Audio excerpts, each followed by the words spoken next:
Hi friends, welcome to Srimathi Kumari Telugu audio stories. ఇది small stories ఇష్టపడే వారికి మినీ కథల మణిహారం అనే లింక్ని డిస్క్రిప్షన్లో ఇచ్చాను. ఈరోజు అగ్రిమెంట్ పెళ్ళి అంటే ఊరుకుంటారా? అదేమైనా ఆచారమా? భూమిక కోసి కారం పెడతాను అంటుంది. ఎవరినో చూద్దాం. సుకేష్ పేరులోనే ఉంది కదా, అందము, సంతోషము, సుఖపడటం. ఇక అంతే, వేరే ఏమీ తెలియదు. తను ఆనందంగా ఉండటానికి ఎంత డబ్బునైనా ఖర్చు పెడతాడు. అదేమో అతను కష్టపడిన సొమ్మేమీ కాదు, తాత నానమ్మల ఆస్తి. వాళ్ళకి ఒక్కగానొక్క కొడుకు, అతనికి అందమైన అమ్మాయినిచ్చి పెళ్లి చేశారు. సుకేష్ పుట్టేదాకా ఇద్దరు బాగానే ఉన్నారు. సుకేష్ తండ్రికి తల్లి మీద మోజు తగ్గిందేమో, సొమ్ము అహంకారంతోటో. అప్పటికే సుకేష్ తాత చనిపోయి ఉండటం, జానకమ్మ కాస్త బాధలో ఉండటం, అతనికి అన్నీ కలిసి వచ్చి ఒక 200 ఎకరాలు అమ్మేసి సిటీలో ఒక ఆమెను పెట్టేసి భార్య పిల్లలను వదిలేశాడు.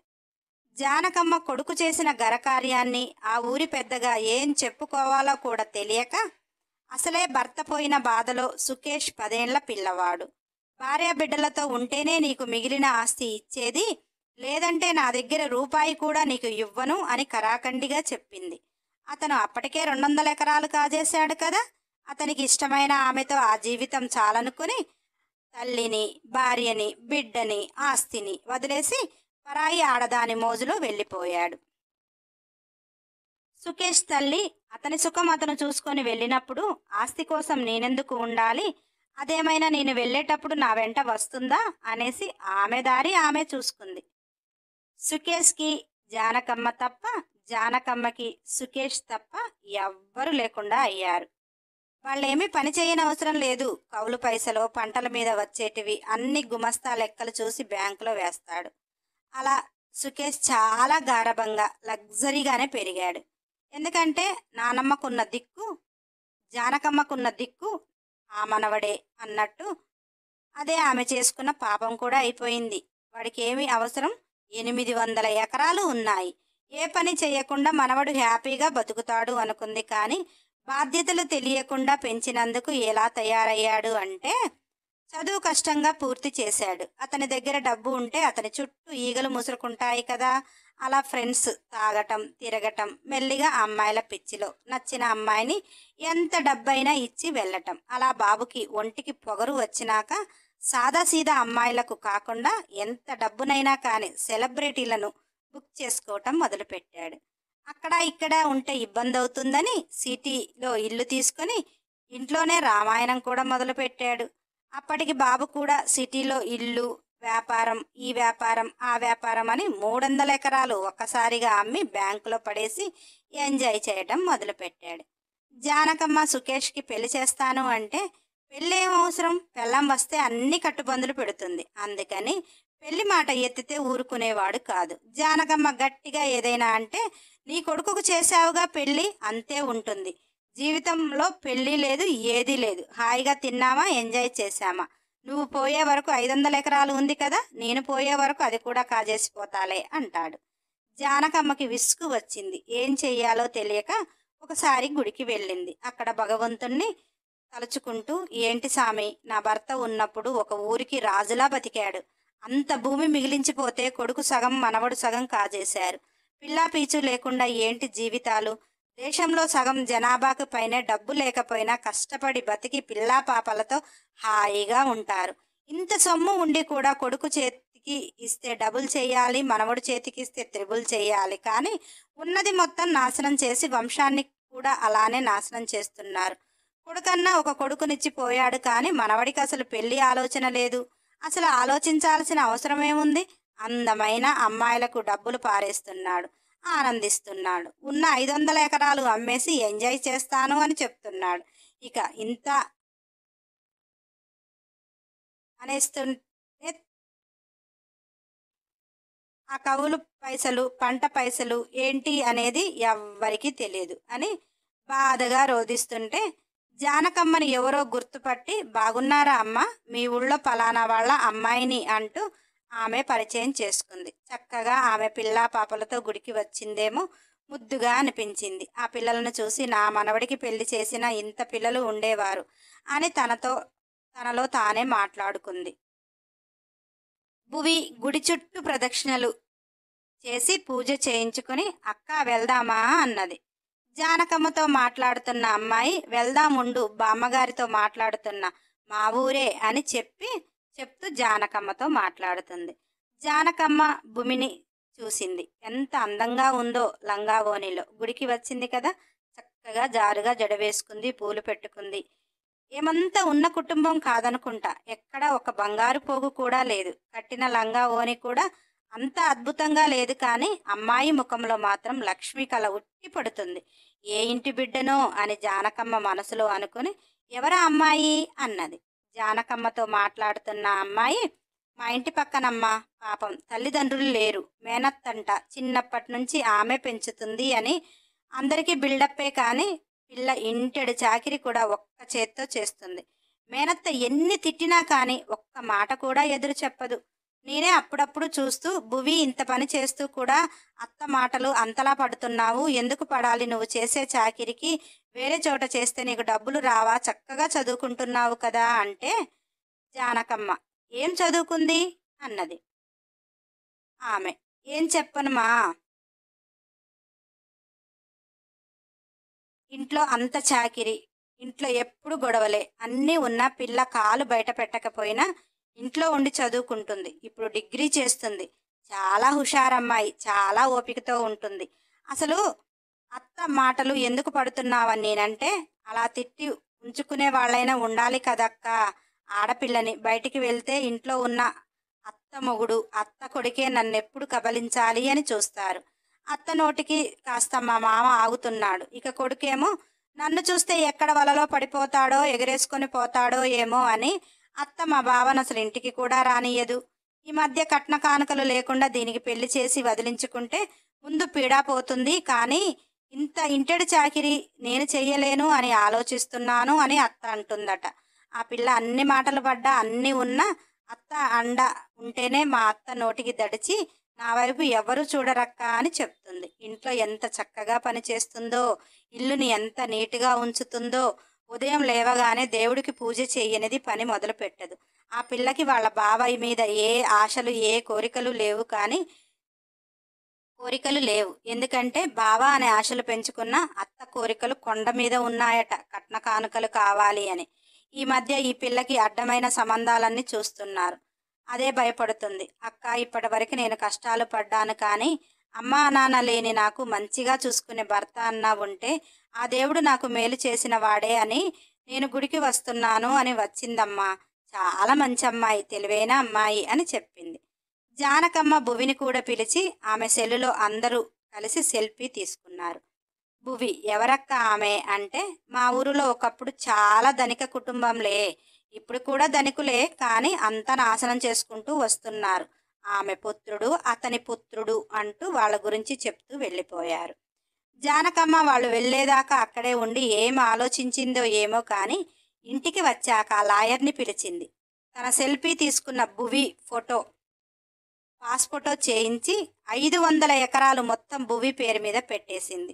నేను తీర్థయాత్రలకు వెళ్తున్నాను, ఇక ఏ లావాదేవీలైనా కానీ అమ్మాయి సంతకం పెడితేనే జరగాలి అని ఒక వీలునామా రాసింది. అలా జానకమ్మ తీర్థయాత్రలకు వెళ్ళిపోయింది. ఆమె వెళ్ళిపోయాక ఆ ఇంట్లో పనివారు కూడా ఎవ్వరూ లేరు. ఎందుకంటే వాళ్ళకు పని చెప్పేవాళ్ళు లేరు. అసలు సుకేష్ ఎప్పుడు వస్తాడో ఎప్పుడు వెళ్తాడో ఎవ్వరికీ తెలియదు. అలా ఒక 2 నెలలకు సుకేష్ అకౌంట్లో డబ్బులు లేవని మేనేజర్కి ఫోన్ చేశాడు. మేనేజర్, సార్ లాయర్ గారు అన్ని లావాదేవీలు ఆపేయమన్నారు, అందుకనే ఆపాను, మీరు మా లాయర్ గారితో చెప్తే నేను లెక్క అప్పచెప్పేస్తాను అన్నాడు. సుకేష్ కనుబొమ్మలు ముడిపడ్డాయి. లాయర్ ఆపేయమనటమేమిటి అనేసి ఒంటికి రౌద్ర రూపాన్ని ధరించుకొని ముఖాన్ని చింతనిప్పుల్లా మార్చుకొని లాయర్ దగ్గరికి ప్రయాణం అవుతున్నాడు. ఎందుకంటే అతనికి ఎప్పటి నుంచో ఒక సెలబ్రిటీని కోరుకుంటున్నాడు. ఆమె చాలా బెట్టు చేసింది, ఫైనల్గా ఈరోజు ఓకే చేసింది. ఆమె అడిగిన డబ్బు ఇవ్వటానికి అతని దగ్గర లేదు. ఆ ప్రెస్టేషన్లో లాయర్ని చేరుకున్నారు. వెళ్ళడమే లాయర్ గొంతు పట్టి గోడకు పైకి లేపు, మనీ లావాదేవీలు ఆపేయమని నువ్వెలా చెప్తావు అని గయ్యన ఎగబడ్డాడు. లాయర్ షుకేష్ చేతిని గట్టిగా పట్టుకుంటూ, మీరిలా చేయటం వల్ల ఉపయోగం ఏమీ లేదు. నేను చెప్పేది వింటే ఏం జరిగింది అని తెలుస్తుంది. నేను చచ్చాననుకో, మీ నానమ్మ ఎక్కడుందో నీకు తెలియదు. ఆమె వచ్చేదాకా మీరు అడుక్కుని తినాలి, గుర్తుపెట్టుకోండి అని కాస్త గట్టిగానే చెప్పాడు. షుకేష్కి ఎంత అవమానభారంగా ఉంది అంటే అంత అవమానభారంగా ఉంది. అసలు ఏం జరిగింది అని తనని వదిలేసి కోపంగా అన్నాడు లాయర్. ఈ ఆస్తి మొత్తం మీ నానమ్మ తాతయ్యది. అది తినే హక్కు నీకే ఉంది, వాళ్ళు ఏ వీలునామా రాయకపోతే. కానీ మీ తాతయ్య చనిపోయే ముందు అతని భార్య పేరుతోటి మొత్తం చేసి వెళ్ళాడు. అది మీ నాన్న కొంచెం, నువ్వు కొంచెం మీ నానమ్మని మాయ చేసి ఆగం చేశారు. ఆ ఉన్నది కూడా నువ్వు మాయ చేస్తావు అని దస్తావేజులు మొత్తం సుకేష్ చేతిలో పెడుతూ, ఈ అమ్మాయి పేరు భూమిక అంట. ఇంకోటి నీకు చెప్పాలి, ఈ అమ్మాయి ఎవరో కూడా మీ నానమ్మకి కూడా తెలియదంట. ఆమె పేరుతో తన ఇష్టంగా రాసి ఇచ్చింది, ప్లస్ రిజిస్ట్రేషన్ కూడా తన పేరుతో అయినది అని మీ నానమ్మ పూర్తికంగా రాసి, ఆ అమ్మాయి నాకు ఈ ఆస్తి అవసరం లేదు అని చెప్పటానికి ఇంకొక లిటికేషన్ కూడా పెట్టింది. అమ్మాయి ఒక బిడ్డ తల్లి అయ్యాక నాకు ఈ ఆస్తితోటి ఏ సంబంధం లేదు అని సంతకం పెట్టి వెళ్ళిపోతేనే నీ ఆస్తి నీకంట అనగానే సుకేష్ ఆ ఫోటోలు చూస్తూ, మా నానమ్మకు తెలియకుండానే మా నానమ్మ అలా ఎలా రాస్తుంది?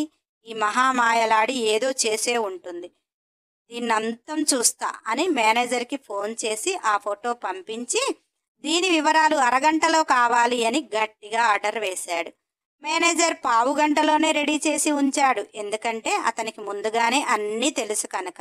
సుకేష్కి ఇంటి అడ్రస్తో సహా పెట్టాడు. ఇక సుకేష్ అయితే ఆగ మేఘాల మీద ఆ ఇంటికి పోయాడు. భువి అత్త ఏదో తిడుతుంటే పట్టించుకోకుండా తన పని తాను చేసుకుంటుంది. భువి ఎందుకు పట్టించుకోవటం లేదు అంటే, తాను కష్టపడి ఒక సెల్లు కొనుక్కుంది, దాన్ని కొంగులో వేసుకుంటుంది, ఇయర్ బోర్డ్స్ చెవిలో ఉన్నాయి, ఏదో పాట వింటూ అసలు అత్త తిట్టేవి పట్టించుకోలేదులే. అలా సుకేష్ కారు వాళ్ళ ఇంటి ముందు ఆగినప్పుడు భువి వెనక పెరట్లోకి కరివేపాకు కోసం వెళ్ళింది. సుకేష్ ఇంట్లోకి వచ్చాడు. వాళ్ళ అత్తని చూసి తన సెల్లు ఫోటో చూపించి, ఇది యవతి ఎక్కడ ఉంటది అన్నాడు. భువి అత్త కాస్త పొగరు కదా, దాని గురించి నీకెందుకు రా, అది నా ఇంట్లో పని మనిషి అని పొగరుగా చెప్పింది. ఎందుకంటే సుకేష్ హుందాతనం, ఇంటి ముందు కారు ఆగటం, ఆ కారు లగ్జరీని అన్నీ చూసి, వీడు దీనికోసం ఎందుకు వచ్చాడు, ఇది అసలు బయట కూడా వెళ్ళదు కదా అని ఆలోచిస్తూ పని మనిషి అన్నది. ఇక సుకేష్ చూడు, పని మనిషి అనగానే వచ్చింది కదా కోపం. ఆ ఇల్లు చూస్తేనే అతనుండే ఇంటి గేటు ఖరీదు చెయ్యదు, ఇందులో పని మనిషి, దీని పేరుతో మా నాన్నమ్మ ప్రాపర్టీ అంతా ఎలా రాసింది, ఈ మాయలాడి ఏం చేసింది అని గట్టిగా, ఎక్కడ ఇది అని గట్టిగా గద్దించాడు. దెబ్బకు ఆమె గజ్జున వణికి పెరట్లోకి వెళ్ళిందని చెప్పింది. సుకేష్ వెనక ముందు ఆలోచించకుండా వెనక వైపుకు వెళ్ళాడు. భువి ఏదో పాటను హమ్ చేస్తూ కరివేపాకు కోసం కొని వెనుతిరిగింది. అంతే. వెనక గుమ్మంలో సుకేష్ని చూస్తూ, అబ్బా ఎంత అందంగా ఉన్నాడు ఈ మనిషి, సినిమా హీరోలాగా, ఎవరబ్బా ఇతను, మా ఇంటికి వచ్చిందే కాకుండా పెరట్లోకి కూడా వచ్చే అంత చనువు, మా చుట్టాలలో ఎవరూ లేరు కదా అని సుకేష్ అందాన్ని చూస్తూ, బాబోయ్ మనిషి మొత్తం నిప్పు కనికలాగే ఉన్నాడు,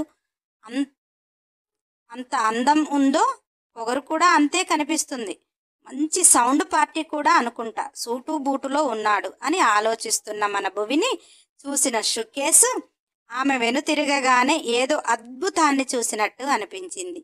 ఈ అమ్మాయి నాకంట ఎప్పుడు పడలేదు, దివి నుంచి భువికి దిగి వచ్చిన దేవకన్యలాగా ఉన్నది, ఇది నాకంట పడి ఉంటే ఎప్పుడో నా పక్కలో నలిగిపోయేది, ఇది ఏంటి పని మనిషిలా లేదే, ఏదేమైనా నా ప్రాపర్టీ దీని పేరు మీద నా అని కోపంతో 2 అడుగుల్లో భువి దగ్గరికి పరుగు పెట్టినట్టే వెళ్ళాడు. ఆమె జబ్బ పట్టి ఇంట్లోకి లాక్కొచ్చేశాడు. అప్పటికే అత్త చేసే హైరానా, ఎవడా నువ్వు ఇంట్లోకి జొరబడి ఇలా చేస్తున్నావు అని అత్త అరుస్తుంటే మామ కూడా బయటికి వచ్చాడు. మామకి అంతో ఇంతో కొద్దిగా అతను తెలుసు, లగ్జరీ బాబు అని. ఎందుకంటే ఎప్పుడైనా పబ్బుకి వెళ్ళినప్పుడు బాబు రాసలీలలు, బాబు లగ్జరీలు చూసినవాడు. తాత సంపాదించినది బోలెడు ఉంటే కష్టపడి కరిగిస్తున్న వాళ్ళని లగ్జరీ బాబులు అంటారు. అలాంటి జీవితం అనుభవించాలి అంటే పెట్టి పుట్టాలి అని అనుకునేవాడు. అతను ఇక్కడికి ఎందుకు వచ్చాడా అని తెగ ఆలోచిస్తుంటే సుకేష్ భూమి అత్తామామ ముందే తన పాకెట్లో ఉన్న తాళి తీసి మెడలో కట్టేశాడు.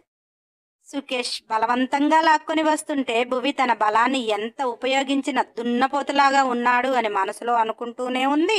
అత్త అరుస్తుంది కదా, అతను నన్నేం చెయ్యడులే అని ధైర్యంగా ఉంది. కానీ అనుకోకుండా తాళి కడతాడు అని ఊహించలేదు కదా. షాక్ అయిపోయింది. అత్తామామ కూడా అంతే షాక్ అయ్యి పోయారు.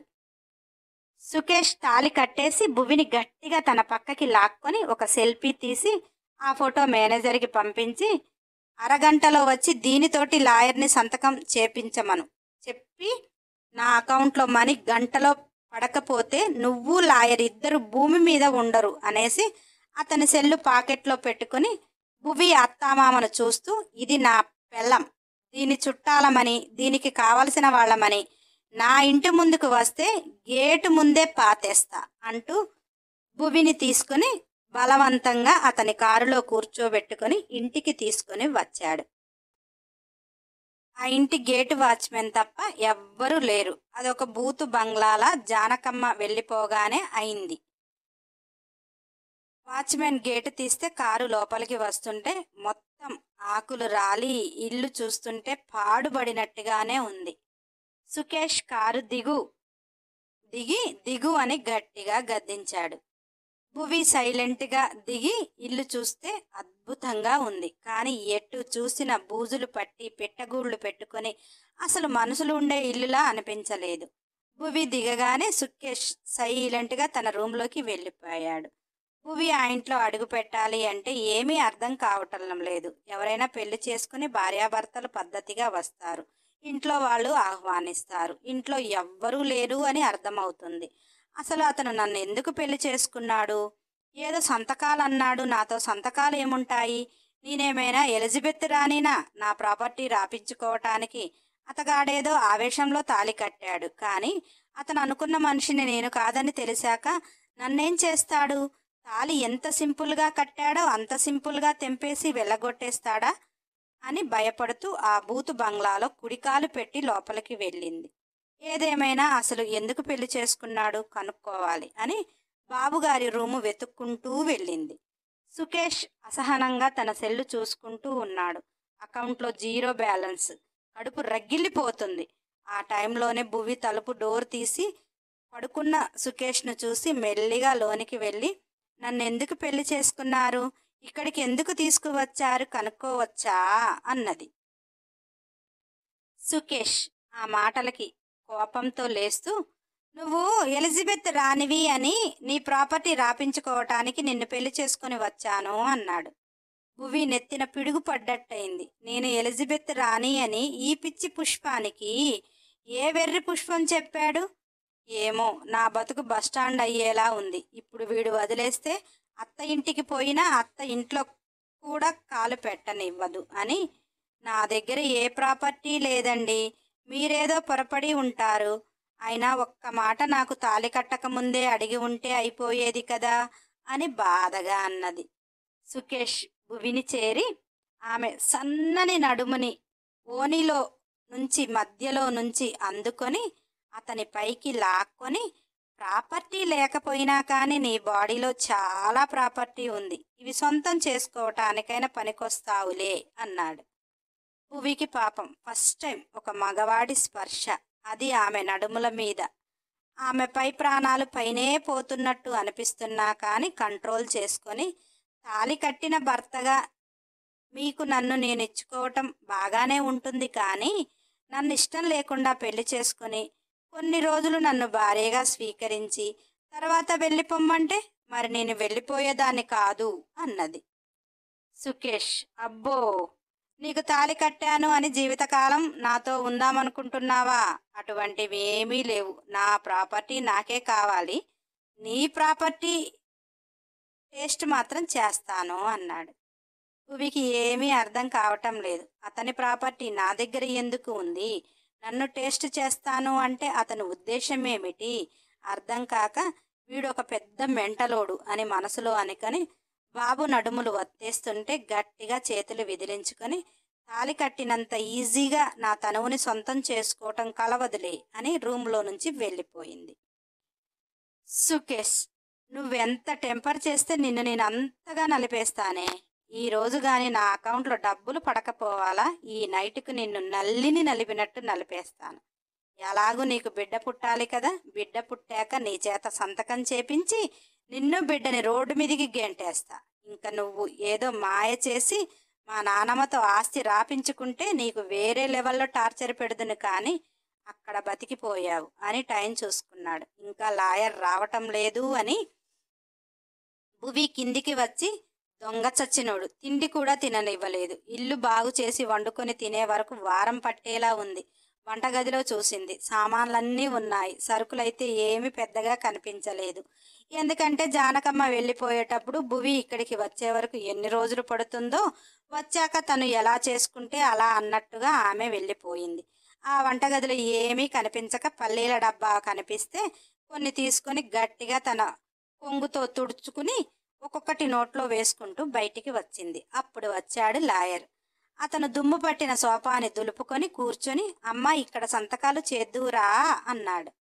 భువి, ఆ మెంటలోడికి మెంటలేమో నా మెడలో తాలి కట్టి తీసుకొచ్చాడు అనుకున్నా. లాయర్గా మీకు కూడా మెంటలేనా? నా దగ్గర ఏముందని సంతకం చెయ్యాలి మీ పిచ్చిగాని అన్నది. లాయర్ నవ్వుతూ, పిల్ల కాస్త గడుసుగానే ఉంది, జానకమ్మ అనుకున్నట్టు అన్ని దిద్దుకుని వస్తుందా? నిజంగానే ఈ మెంటలోడి ముందు నాకెందుకు అని పారిపోతుందా? ఏదేమైనా అన్ని చెప్పాలి కదా అని లాయర్, నువ్వు కూడా కూర్చో అమ్మా చెప్తాను అన్నాడు. భువి కూర్చోగానే లాయర్ జానకమ్మ ఫోటో చూపించాడు. భువి, ఈ బామ్మగారు ఒకరోజు గుడిలో కనిపించారు, ఎవరివిడా అన్నది. లాయర్, నువ్వు మెంటలోడు అంటున్నావే, అతనికి నానమ్మ. వాళ్ళకి ఇన్ని ఆస్తులు ఉన్నాయి, ఇంత ప్రాఫిట్ వస్తుంది.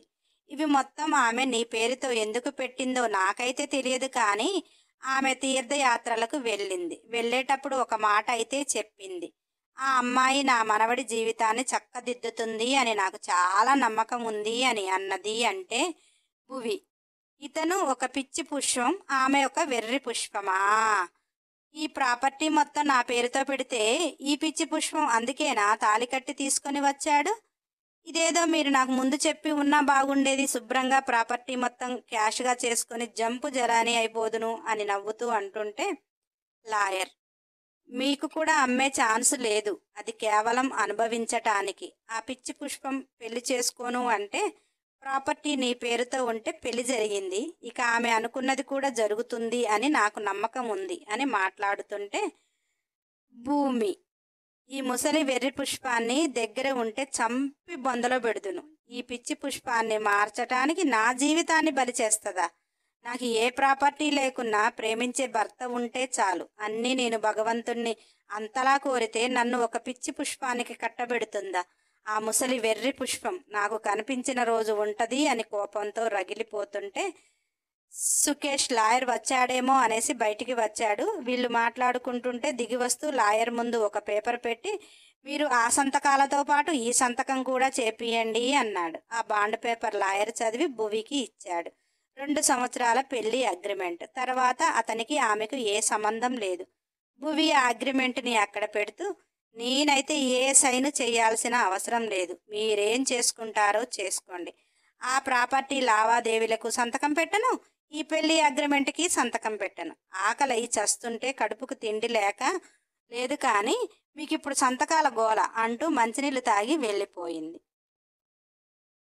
సుకేష్కి బీపీ పెరుగుతుంది కదా, అంతా ఇంత పెరగక లాయర్ని బూడిద చేసేలా చూస్తుంటే లాయర్, మీరంతా చేస్తేనే ఒక్క సంతకం పెట్టలేదు, నానమ్మ అన్ని బాగా ఆలోచించి చేసినట్టుంది అని కాస్త సుకేష్కి ఆద్యం పోశాడు. అసలే అగ్గిలాగా ఉన్న సుకేష్ ఆద్యం పోసాక ఊరుకుంటాడా? రేపొద్దున అదే సంతకం పెడుతుంది, మీరు ఈ రోజుకు వెళ్ళండి, రేపు రండి అన్నాడు. భువికి ఆకలి అవుతుంటే ఆ పల్లీలు తింటుంది. ఆ బెడ్ మీద కూర్చుంది. సుకేష్ లాయర్ని పంపించి భువి దగ్గరికి వచ్చాడు. భువి సుకేష్కి వెళ్ళి కేర్లెస్గా ఒక లుక్ వేసి, కమ్మగా పప్పు వండుకున్నాను, తాలింపు పెట్టుకొని కడుపు నిండా తినాలి అనుకున్నా, మాయగా వచ్చి నన్ను తీసుకుని వచ్చి ఇందులో పడేశావు అని అంటుంటే సుకేష్ భువి దగ్గరికి వచ్చి, ఏంటే నాటకాలు ఆడుతున్నావు, ప్రాపర్టీ మొత్తం నీ చేతికి వచ్చేసింది, ఇక నీ ఇష్టం వచ్చినట్టు ఆడించొచ్చు అనుకుంటున్నావా అన్నాడు. భువి అంతే కదా, ఇప్పుడు సంతకం నేను పెట్టకపోతే మీకు మనీ రావు. అయినా మీ బయో మొత్తం లాయర్ గారు చెప్పారు. తమరు సంపాదించేది ఏమీ లేదంట కదా, రోజుకు తక్కువలో తక్కువ 1,00,000 ఖర్చు పెడతారంట కదా. అమ్మో, అయినా అన్ని డబ్బులు ఏం చేస్తారు అని అడిగింది. సుకేష్, ఇంకా వాటిని చాలా జాగ్రత్తగా వాడుకుంటాను. ఈరోజు 5,00,000 అంటూ తన సెల్లుని చూపిస్తూ, ఈ అమ్మాయిని బుక్ చేసుకున్నాను, తనకే 5,00,000 ఇచ్చేస్తే మరి నా ఖర్చులు ఉంటాయి కదా అనగానే భువి ఆ ఫోటో చూసి కళ్ళు పెద్ద పెద్దగా చేసి, ఏంటి తను మూవీస్లో ఎంత పద్ధతిగా ఉంటుంది, అటువంటిది ఈ పనులా అని ఆశ్చర్యపోతూ అడుగుతుంది. అయినా మీరు రోజుకొక అమ్మాయి, ఇదే మాయరోగం అన్నది. సుకేష్, టేస్ట్ ఒక్కొక్కళ్ళ దగ్గర ఒక్కొక్క టేస్ట్ ఉంటుంది. ఇప్పుడు చెప్పు, ఇప్పటికైనా సంతకం పెడితే ఆ అమ్మాయితో వెళ్తా, లేదంటే నువ్వు కూడా అలానే ఉన్నావు, నువ్వు కూడా ఫస్ట్ టైం కదా, అంత కిక్గానే ఉంటుంది అనగానే భువి, డబ్బులు కావాలంటే సంతకం పెడతాను, కానీ అగ్రిమెంటు పెళ్ళి అంటే పెట్టనంటే పెట్టను. అయినా తాళి కట్టడం మీ ఇష్టమే, మళ్ళీ అగ్రిమెంటు అనడం మీ ఇష్టమేనా, కోసి కారం పెట్టాలి అని మనసులో అనుకుంది. సుకేష్, నాకు 2 కావాలి, నువ్వు ఎలా పెట్టవో చూస్తా అంటూ అతని కబోర్డ్లో ఉన్న ఫుల్ బాటిల్ తీసి ఏ వాటర్ కలుపుకోకుండా ఏదో థమ్సప్ తాగుతున్నట్టు తాగుతుంటే, భువి, అలా తాగితే చచ్చి ఊరుకుంటావు, మా మామ తాగుతాడు, ఇంత మందు పోసుకొని అన్ని వాటర్ పోసుకుంటాడు అని చేతులు చూపిస్తూ చెప్తూ, అయినా ఆ వాసన చిచ్చి అంటూ లేచి వెళ్ళిపోతుంటే భువిని పట్టి అతని మీదికి లాగేసుకుని ఆమె చెస్టుపై అతని మోచేయి పెట్టి గుండెలకు వత్తేస్తూ చేతితో బుగ్గలను వత్తి ఆ బాటిల్ భువి నోట్లో పెట్టి వంపేశాడు. వెంటనే బుగ్గలపై ఉన్న చెయ్యి తీసి ముక్కు మూశాడు. పాపం ఊపిరి అడగ 2 గుటకలు వేసి దగ్గుతూ మంటకి, నువ్వు అసలు మనిషివేనా, ఇలాంటి ఆడవాళ్ళు తాగుతారా అని, తాగరు అని తెలియదా నీకు, నిజంగా మెంటల్, నీలాంటి వాళ్ళు సొసైటీలో తిరగకూడదు, ఎర్రగడ్డ హాస్పిటల్లో చేరాలి అని కడుపులో మండుతుంటే ఆ చేతిలో ఉన్న పల్లీలు ఆ నోట్లో ఉన్న విషానికి అవి తింటూ వ్యాక్ అని ఎంత కక్కినా కడుపులోకి పోయిందిగా, ఎందుకు బయటకు వస్తుంది, అది కాస్త మెల్లిగా కిక్కు ఇవ్వటం మొదలుపెట్టింది. భువి తల గిరగిరా తిరుగుతుంటే తలపై చెయ్యి పెట్టుకుని, ఒరే మెంటలోడా, నాకేంటి ఇలా అవుతుంది, ఒక్క రోజులోనే నా లైఫ్ మొత్తం తలక్రిందులు చేశావు కదరా అని ఏదో తిడుతుంటే సుకేష్ భువి బుగ్గలు ఒత్తుతూ, ఒరే అన్నావనుకో నాలుక కోసేస్తా, ఇలా కనిపిస్తున్నానే నీకు పిచ్చి పుల్కాని అనుకుంటున్నావా అంటుంటే భువి నవ్వుతూ మనసులో, నువ్వు పిచ్చి పుష్పానివి కాక గుడ్ బాయ్ అని ఎవరనుకోరు అని పిచ్చిదానిలా నవ్వుతుంటే సుకేష్ మత్తుగా ఉన్న భువిని బెడ్ మీదికి నెట్టేసి ఆమె మీదికి చేరి గట్టిగా బుగ్గలు వత్తి మళ్ళీ బాటిల్ నోట్లో పెట్టి మళ్ళీ ముక్కు మూశాడు. పాపం అసలే ఆకలి మీద ఉంది, అంతకుముందు తాగింది తిక్కగా ఉంది, మళ్ళీ అది కడుపులోకి పోతుంటే ఈసారి మత్తు మీద అంత నోరు చేదుగా లేదు, కానీ తన బలం కొద్దీ సుకేష్ని ఎంత నెడుతున్నా అతను ఇంచు కూడా కదలక బాటిల్ తీసేసి ఆమె పెదవులు అందుకున్నాడు. ఆమె నోట్లో ఉన్నది అతను పీల్చేశాడు. ముద్దుని ముచ్చటగా ఆస్వాదించక కిక్గా మైకంగా ఇద్దరు ఆస్వాదిస్తున్నారు. భువికి వయసు వచ్చింది, తాళి కట్టాడు, తన కండిషన్లో లేదు, నా మొగుడే కదా అని మత్తులో సుకేష్ మాయకి లొంగిపోతూ అతనికి కోఆపరేషన్ చేస్తుంది. సుకేష్కి కొత్త పిట్టలంటే మహా మజా కదా, అందులో మగాడి టచ్ తెలియని భువిలో అతనికి ఏదో కొత్తదనంతో పాటు ఇంకేదో తీపి అందుతుంటే సుకేష్ భూమి వలువలు మొత్తం వలిచేశాడు. అతని వంటిపై ఉండటం దండగా అంటూ అవి వెళ్ళిపోయాయి. మత్తుగా ఉన్న భువిలోకి సుకేష్ చేరుతుంటే ఆమె కేకలు ఇల్లు దద్దరిల్లుతుంటే ఆ ఇరిటేషన్ అతనికి నచ్చక ఆమె పెదవులు అందుకొని మొదట బాధని పరిచయం చేసి తర్వాత సుఖాన్ని సంతోషాన్ని పరిచయం చేస్తూ భువిని సుకేష్ అనువనువు ఆస్వాదిస్తున్నాడు. భువి అన్కండిషన్, సుకేష్ మాత్రం ఫుల్ కండిషన్. ఆ రోజు లంచ్ టైంకి మొదలైన ప్రణయ గీతం ఈవినింగ్ అయిపోయినా నైట్ అయిపోయినా మిడ్ నైట్ గడిచిపోయినా మరల ఎంత ఆస్వాదించినా సుకేష్కి ఆకలి నిద్ర రెండూ వదులుకున్న భువిని మాత్రం వదలబుద్ధి కాక భువిని పీల్చి పిప్పి చేసేశాడు. అలా నెక్స్ట్ డే సుకేష్ లేచాడు కానీ భువి లెగలేదు. అలా మరుసటి రోజు లాయర్ వచ్చాడు. సుకేష్ భువిని ఎంత లేపినా లెగటం లేదు. ఒళ్ళు చూస్తే కాలిపోతుంది. అంత జ్వరంతో ఉన్నదాన్ని తీసుకువెళ్ళి పాపం బాతు టబ్బులో వేశాడు. భువికి నిద్ర మత్తు వదిలింది. ఓపిక మాత్రం 1% కూడా లేదు.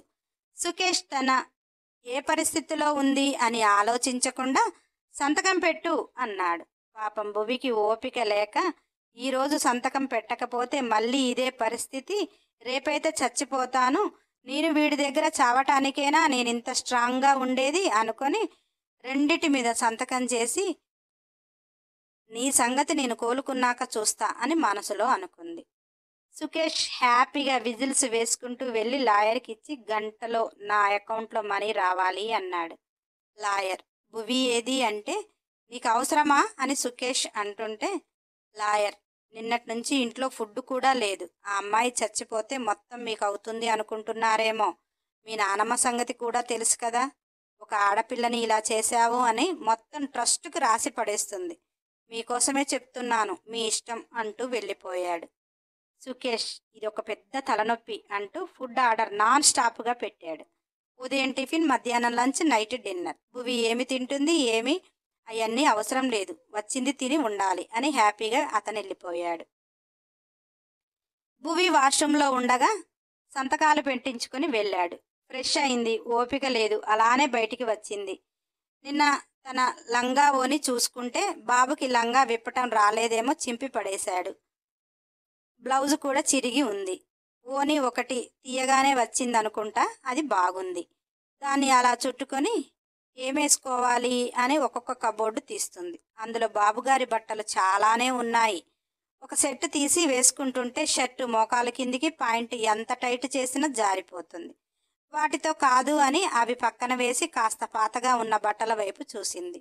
ఒక టీషర్టు, ఒక షార్ట్ పాయింట్ గుంజి కట్టొచ్చు కదా, గట్టిగా కట్టుకుంది. డ్రెస్ అయితే అయిపోయింది. కడుపులోకి ఎలా? ఆ కిచెన్లో ఏమీ లేవు. అసలు కిందకి వెళ్ళే ఓపిక లేదు.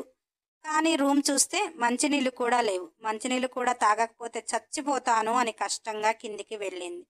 ఆ ఇంటి మొత్తానికి వాచ్మెన్ ఉండేది ఒకడే కనుక ఆ పార్సిల్ వస్తే తీసుకుని వచ్చి తినండి అమ్మా అని ఇచ్చి వెళ్ళాడు. ఆ పార్సిల్ చూడగానే భువికైతే ఎక్కడ లేని సంతోషమైంది. అమ్మయ్య, ఇప్పుడు ఏది వండుకోకుండా కడుపు నిండా తినవచ్చు అని వాటర్ బాటిల్ తెచ్చుకొని అక్కడ కూర్చొని విప్పింది చికెన్ బిర్యానీ. భువి ఈరోజు పూజ చేసుకోలేదు. పూజ చేశాక ఏదైనా తింటుందిలే కానీ చెయ్యలేదు కదా. అయినా ఆమె బట్టలు, ఆ ఇల్లు, ఆ వాతావరణం చూసి ఈరోజు పూజ లేదులే అనుకొని ఈ చికెన్ బిర్యానీ తింటేనే ఆ పిచ్చి పుష్పాన్ని నేను భరించగలుగుతాను అని ఫుల్గా తినేసింది. అబ్బా, స్నానం చేసింది. కడుపు నిండుగా తినేవరకు నిద్ర వచ్చింది. వెళ్ళి శుభ్రంగా పడుకుంది. అలా ఆ నైట్ కూడా ఫుడ్ తిన్నది, హ్యాపీగా పడుకుంది. సుకేష్ రాలేదు. భువి నెక్స్ట్ డే లేచే వరకు ఫుల్ రెస్ట్ దొరికింది అనుకొని పడుకొని చిరాకు పుట్టి పొర్లుతూ ఉంది. అప్పుడు వచ్చాడు సుకేష్. తన బట్టలు వేసుకొని పిచ్చి పిచ్చిగా బొర్లుతున్న భువిని చూసి, ఏంటి పిచ్చి పుల్లమ్మా, ఎప్పుడు తినని తిండి తింటూ హ్యాపీగా దొర్లుతున్నావా అరగక అన్నాడు. భువి అవును, బాగా తిని బలిస్తే నా మొగుడు దున్నపోతులా ఉన్నాడు కదా, భరించాలి. మీరు రక్తాన్ని తాగేస్తారు కదా, ఆ మాత్రం తినాలిలే అని లేచి కూర్చుంటే బుక్కు ఆమె ఎదురుగా వేసి సంతకం పెట్టు అన్నాడు. భువి నిన్ననే అయిపోయాయిగా సంతకాలు, ఇవేంటి అంటే సుకేష్ రోజు మేనేజర్ 9 గంటలకు వస్తాడు. ఆ లెక్కలు అవి చూసి సంతకం పెడితే నా అకౌంట్లో మనీ పడుతుంది. నిన్న వచ్చింది లాయర్, అన్ని పేపర్స్ రెడీ చేశాడు. ఈ రోజు నుంచి మేనేజర్ రోజు వస్తాడు, త్వరగా పెట్టు అన్నాడు. ఆ పేపర్స్ తిరగేస్తూ చూస్తుంటే సుకేష్, నువ్వు అవన్నీ ఏమి స్టడీ చేయనవసరం లేదు, సంతకం త్వరగా పెట్టు అన్నాడు. భువి వీడితో ఇప్పుడు గోల నాకెందుకు అని సంతకం పెట్టి బుక్కు చేతికి ఇవ్వగానే బాబు మళ్ళీ కనిపించకుండా వెళ్ళిపోయాడు. మార్నింగ్ టిఫిన్ తిన్నాక ఇక నిద్ర రావటం లేదు, చిరాకు పుడుతుంది. స్నానం చెయ్యాలి అంటే బట్టలు లేవు. ఇల్లు మొత్తం ఒకసారి పరికించి చూసింది. డూప్లెక్స్ హౌస్, పైన 2 గదులు, కింద hall, kitchen, bedroom, dining hall. ఇల్లు శుభ్రం చేసినట్టు ఉంటుంది. ఇంట్లో ఏమేమి ఉన్నాయో తెలుస్తాయి అని మొత్తం క్లీన్ చేయటం మొదలుపెట్టింది. అలా ఇల్లు బయట అంతా క్లీన్ చేసి పంపు పెట్టి నీట్గా కడిగేసి ఫ్రెష్ అయ్యి మళ్ళీ ఒక పాత టీషర్టు షార్ట్ వేసుకొని ఆ బయట ఫుడ్ తినబుద్ధి కావటం లేదు అని సరుకులు రాద్దాము అనుకుంది. కానీ ఎగ్జామ్స్ ఉన్నాయి, ఇప్పుడు చదువుకొని ఎగ్జామ్స్ అయిపోయాక ఈ వంట పెంట చేసుకుందాంలే అని తన ఫ్రెండ్కి ఫోన్ చేసి సెంటర్ ఎక్కడ పడ్డదో తెలుసుకొని నెక్స్ట్ డే నుంచి చక్కగా పూజ చేసుకొని ఇక తాను చదువులో పడిపోయింది. ఇప్పుడు డిగ్రీ ఫైనల్ ఇయర్ కాలేజీకి వెళ్ళదు, కానీ మంచి మార్కులతో పాస్ అవుతుంది. ఎప్పుడు తన ఫీజులకు తన ఖర్చులకు ఎవ్వరు డబ్బులు ఇవ్వవలసిన అవసరం లేదు. ఆన్లైన్లోనే చాలా యాప్లు ఉన్నాయి కదా మనీ సంపాదించడానికి. చాలా తెలివైన అమ్మాయి కదా, తన అకౌంట్లో తన అవసరాలకు సరిపోను డబ్బు ఎప్పుడూ ఉంటుంది. అప్పటికి వారం అయిపోయింది. సుకేష్ అసలు ఇంటి ముఖానికే రావటం లేదు. మేనేజర్ రోజు ఉదయం రావటం, సంతకం పెట్టించుకొని వెళ్ళటం, ఆ లెక్కలు ఇవి చూస్తుంది. కానీ ఇప్పుడు ఎగ్జామ్స్ ఉన్నాయి, తర్వాత వాటి సంగతి చూద్దాము అనుకొని ఎగ్జామ్స్కి ప్రిపేర్ అయింది. అంతా బాగానే ఉంది. ఇప్పుడు బయటికి వెళ్ళటానికి డ్రెస్సులు లేవు. తాను బయటికి వెళ్ళి తెచ్చుకోవటానికి ఆ బుడబుక్కల డ్రెస్సు వేసుకుని బయట తిరగలేదు కదా. అందుకనే ఆన్లైన్లో కష్టపడి ఒక 2 జతలు సెలెక్ట్ చేసుకుని ఆర్డర్ పెట్టుకుంది. ఎగ్జామ్స్ రోజు అందులో ఒక డ్రెస్ చక్కగా వేసుకుని పెన్ను ప్యాడ్ బయటనే కొనుక్కుందామని తన సెల్లు ఒకటి పట్టుకుని వచ్చింది. అలా ఎగ్జామ్స్ అయిపోయి లాస్ట్ ఎగ్జామ్ కూడా అయిపోయింది. హ్యాపీగా బయటికి వచ్చింది. అప్పటికి సుకేష్ కనపడక చాలా రోజులైంది. బాబు ఎక్కడికి వెళ్ళాడు అంటే ముంబైలో మంచి మంచి ఫిగర్స్ ఉంటాయని ఫ్రెండ్స్ చెప్తే ఫ్రెండ్స్తో కలిసి వెళ్ళాడనమాట. ఎలాగో రోజు అకౌంట్లో మనీ పడుతుంది, తన ఎంజాయ్కి ఎవరు అడ్డు చెప్పరు కదా. అలా వెళ్ళాడు. కానీ బాబుకు అన్ని డబ్బులు ఖర్చు పెట్టిపోతున్న భువితో ఉన్నంత మజా దొరకటం లేదు. అందుకే భువిపై గాలి మళ్ళింది. మళ్ళీ ఇంటి దారి పట్టాడు. ఇంటికి వచ్చాక వాచ్మెన్ని అడిగితే ఏదో ఎగ్జామ్ ఉందని వెళ్ళి వస్తుంది సార్, ఈరోజు లాస్ట్ ఎగ్జామ్ అని చెప్పింది అనగానే సుకేష్ దీని ముఖానికి చదువుతుందా, ఇప్పుడు డిగ్రీ ఎగ్జామ్స్ నడుస్తున్నాయి, ఎక్కడ సెంటర్ అంటే వాచ్మెన్ చెప్పగా బాబు కారు తీసుకుని పాప కోసం కాలేజీ దగ్గర వెయిట్ చేస్తున్నాడు. భువి అందరితో చాలా క్లోజ్గా ఉంటుంది. ఎగ్జామ్స్ రాయటానికి వచ్చినప్పుడే వాళ్ళతో మాట్లాడటం కలుస్తుంది. ఎందుకంటే కాలేజీకి తను కాలేజీలో చదవలేదు కనుక. అలా ఎగ్జామ్స్ పోయాయి అని అందరూ ఫోన్ నెంబర్లు మార్చుకుంటూ అందరితో మాట్లాడుతున్న భువి దగ్గరికి ఒక అబ్బాయి వచ్చి భువికి గులాబీ ఇచ్చి ప్రపోజ్ చేశాడు. భువి నవ్వుతో తన మెడలో పుస్తల తాడు బయటికి తీసింది. అతను ఓ సారీ, మీకు మ్యారేజ్ అయిందా, ఎవరికి చెప్పలేదు అని అందరూ అడుగుతుంటే భువి నాకు మ్యారేజీ అయిన సంగతి నాకే తెలియదులే, అదొక పెద్ద స్టోరీ అని ఏదో చెప్తుంటే ఇక్కడ బాబుకి మాత్రం బీపీ మీటర్ పెరిగిపోతుందన్నమాట. ఎందుకంటే గులాబీ పువ్వుతో భూమికి ప్రపోజ్ చేశారు కదా అతనెవరో, అందుకని గట్టిగా హారన్ కొడితే అందరూ అటు చూశారు. భువి సుకేష్ని చూస్తూ ఇదిగో నా మొగుడు, తాళి కట్టి శోభనం చేసి వెళ్ళిపోయాడు, ఈరోజు కనిపిస్తున్నాడు, ఇప్పటికి 1 రోజులు అంటుంటే ఫ్రెండ్స్ అదేంటే అంత సింపుల్గా చెప్తున్నావు అంటే భువి చెప్పానా, నా పెళ్ళి నాకు తెలియకుండానే జరిగింది, ఇక నా మొగుడు ఏంటనేది నాకేం తెలుసు, ఇప్పటి నుంచి తెలుసుకుంటాలే, బాయ్ అంటూ అందరికీ చెప్పి కారులో కూర్చుంటే సుకేష్ మొగుడు లేడు అని ఇష్టానుసారంగా బాగానే ఎంజాయ్ చేస్తున్నావు కదా అన్నాడు. భువి అవును, పెళ్ళాం ఇంటి దగ్గర ఒకతే ఉంటుంది అని తెలిసి కూడా వదిలేసి బొంబాయిలు కలకత్తాలు తిరుగుతూ అమ్మాయిలతో ఎంజాయ్ చేసేవాడేమో గుడ్ బాయ్, ఎగ్జామ్స్ రాయటానికి వచ్చి తన లైఫ్ చూసుకుంటున్నదేమో బ్యాడ్ గర్ల్. నిన్ను తిట్టాలి అంటే నాకు పచ్చి బూతులు వస్తున్నాయి, కానీ మీకున్నంత బలం నాకు లేదు కదా, అందుకే తిట్టకుండా సైలెంట్గా ఉంటున్నాను, నాకు బీపీ తెప్పించకుండా డీమార్ట్ దగ్గర ఆపు అన్నది. సుకేష్ అక్కడెందుకు, 3 పూటలా బాగానే మెక్కుతున్నావుగా, ఒళ్ళు కూడా చేశావు కదా అన్నాడు. భువి ఈ మాత్రం తినకపోతే నా మొగుడు తాగే రక్తానికి నా బాడీలో రక్తం సరిపోదులే అని కోపంగా డీమార్ట్లోకి వస్తే అందులోకి దూరింది 2 గంటల వరకు బయటికి రాలేదు. సుకేష్కి వస్తున్న కోపానికి అందులో ఉన్నవాళ్ళు భయపడుతూ చైరు వేసి కూల్ డ్రింక్స్ ఇస్తూ ఏదో కూల్ చేస్తూ ఉన్నారు. అలా ఒక 2-3 ట్రాలీలు తోసుకుని వచ్చి బిల్లు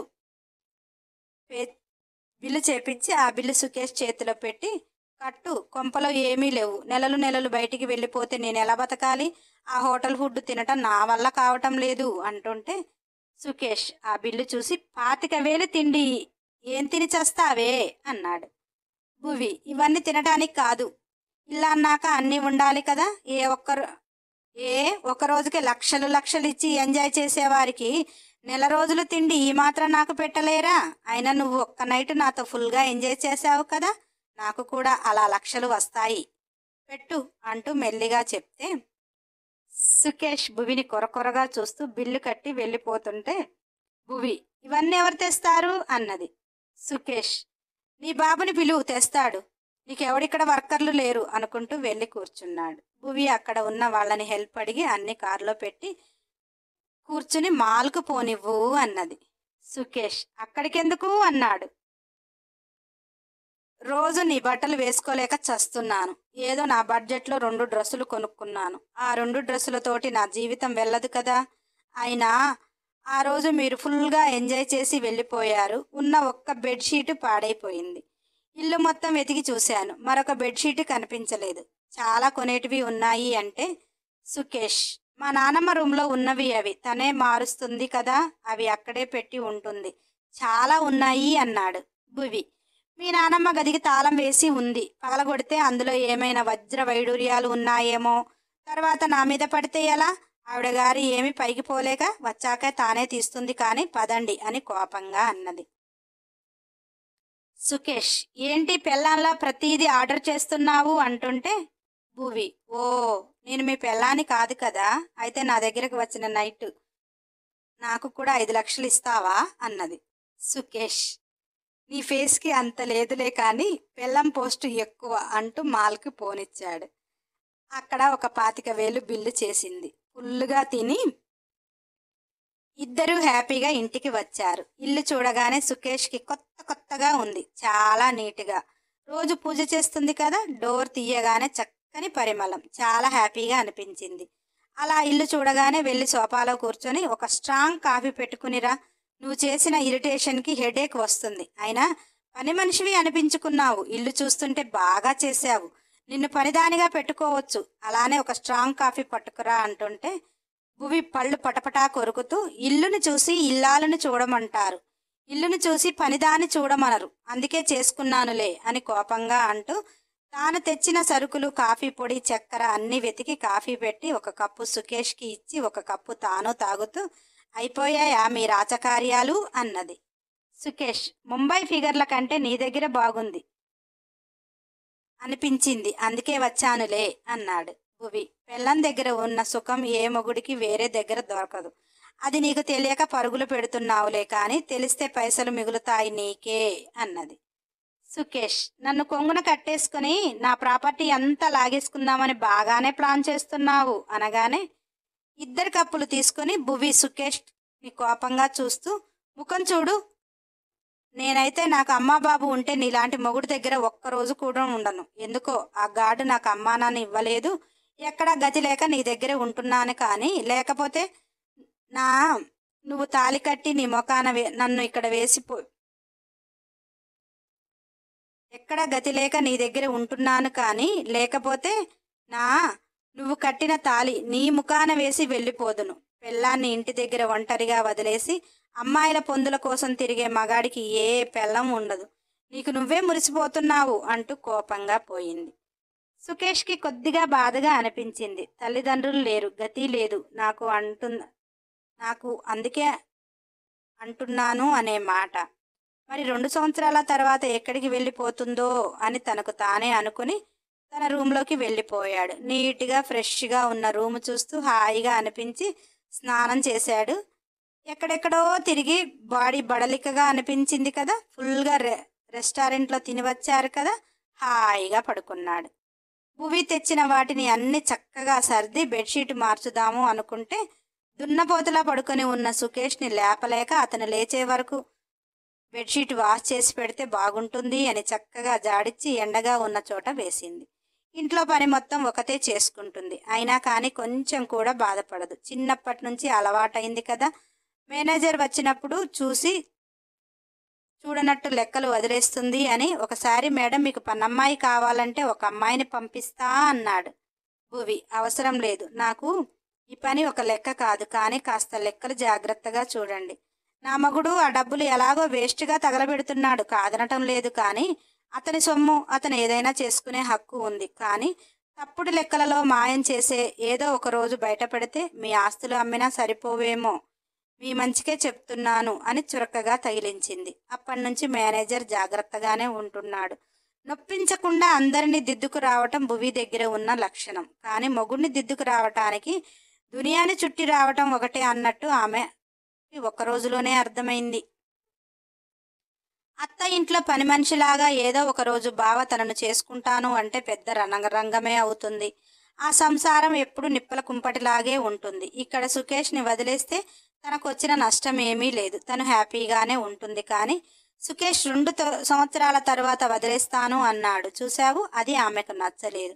దానికోసమే ఆలోచిస్తుంది. కానీ ఎగ్జామ్స్ అని పక్కన పెట్టింది. ఇప్పటి నుంచి 2 సంవత్సరాల తర్వాత వదిలేస్తాను అన్న అగ్రిమెంట్ మనసులో బాగా పెట్టుకుంది.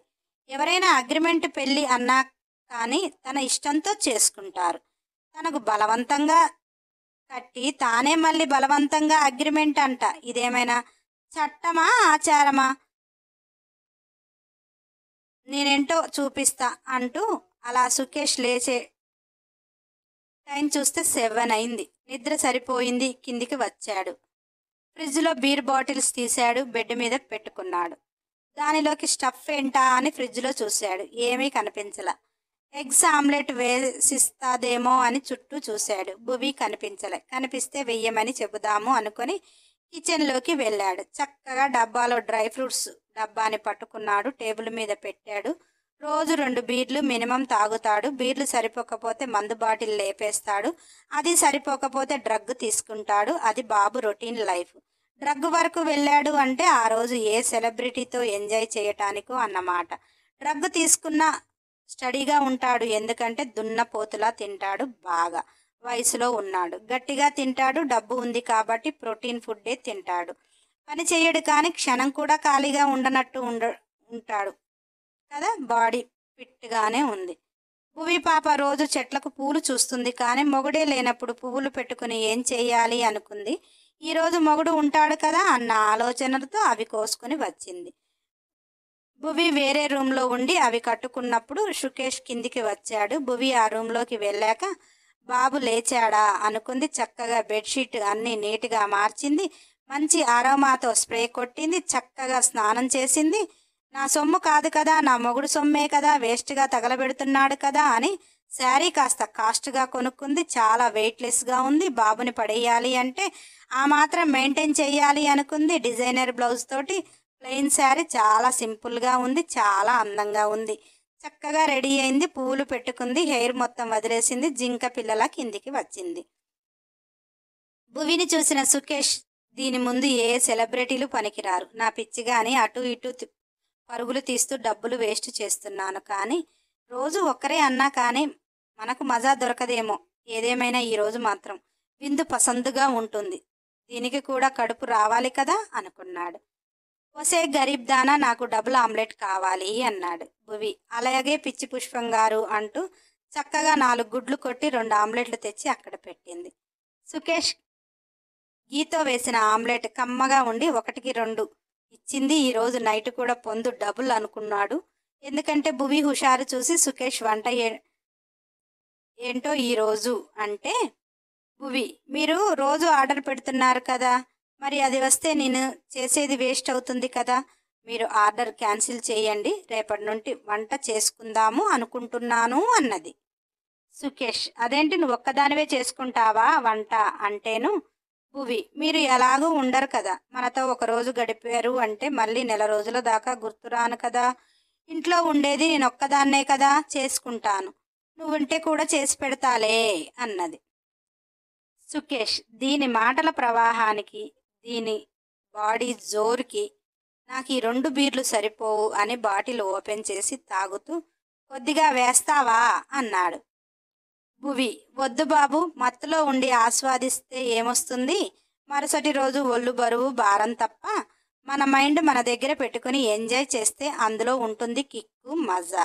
అసలే మొగుడుగా చెయ్యక ఒక్కసారి చేశారు. అది ఎలా ఉందో తెలియదు కదా.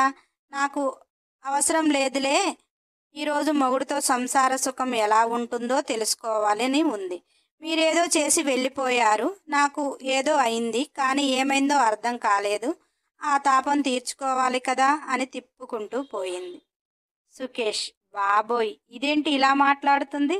ఆ రోజు అంతలా చేసినా దీనికి సరిపోలేదా అంటే, సోల్ బాబు మత్తులో ఉందని చెప్పింది కదరా, ఆ టేస్ట్ తెలియలేదు, ఈరోజు తెలుసుకుంటానంటుంది కదా, మూసుకొని నువ్వు తాగరాదు, అది వద్దంటుందిలే నీకెందుకు అని ఒక హాఫ్ కాజేసే వరకు భూమి గిరగిరా తిరుగుతుంది. పాప దగ్గర ఏమైనా పర్ఫార్మెన్స్ తగ్గిపోతుందేమో అని కంట్రోల్గా ఉన్నాడు. అలా ఫుడ్ వచ్చింది, రేపటి నుంచి వద్దని క్యాన్సిల్ చేసుకున్నాడు. ఆ రోజు వచ్చింది, ఇద్దరు ఫుల్గా తిన్నారు.